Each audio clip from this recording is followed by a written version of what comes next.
On the afternoon of November 24th, 1971, a quiet man walked into Portland International Airport carrying nothing more than a black briefcase. He wasn't nervous.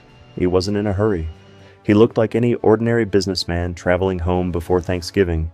He walked to the Northwest Orient Airlines ticket counter, paid $20 in cash, and bought a one-way ticket to Seattle. The name printed on the ticket was Dan Cooper. No one asked him for identification. No one searched his luggage. No one imagined that this ordinary-looking passenger was about to commit one of the most mysterious crimes in American history. Less than 5 hours later, he would disappear into a freezing rainstorm with $200,000 in ransom money. More than 50 years have passed. The FBI investigated thousands of leads, interviewed hundreds of witnesses, collected countless pieces of evidence, yet one question remains unanswered. Who was D.B. Cooper? The day before Thanksgiving was one of the busiest travel days in America. Families hurried through airports carrying suitcases. Children laughed while waiting to board their flights. Business travelers checked their watches. Flight attendants welcomed passengers with familiar smiles. For everyone inside the airport, it felt like just another ordinary afternoon.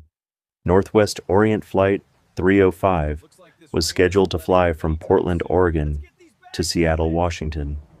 The journey would take less than 30 minutes. The aircraft waiting on the runway was a Boeing 727, one of the most advanced passenger jets of its time.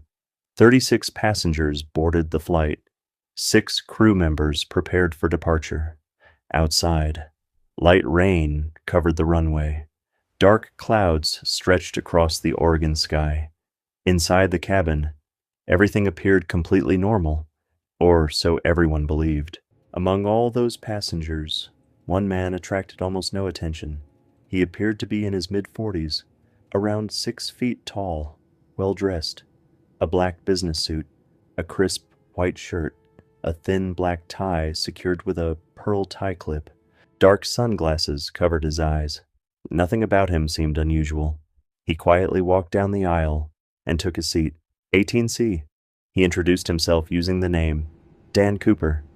He smiled politely at the flight attendant, ordered a bourbon and soda, lit a cigarette. In 1971, smoking inside commercial airplanes was completely legal. Airport security was nothing like today.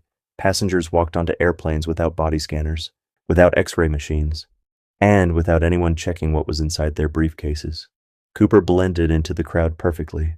No one noticed anything suspicious. He simply waited, patiently, watching the minutes pass.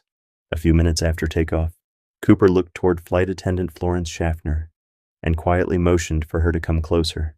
She smiled, expecting another drink order. Instead, he handed her a small folded note. Without even reading it, she slipped it into her purse. She assumed it was nothing more than a passenger trying to flirt. Cooper leaned slightly closer. His voice remained calm, almost emotionless. "Miss, you'd better read that note. I have a bomb." At that moment, an ordinary holiday flight became one of the greatest unsolved mysteries in American history. To be continued.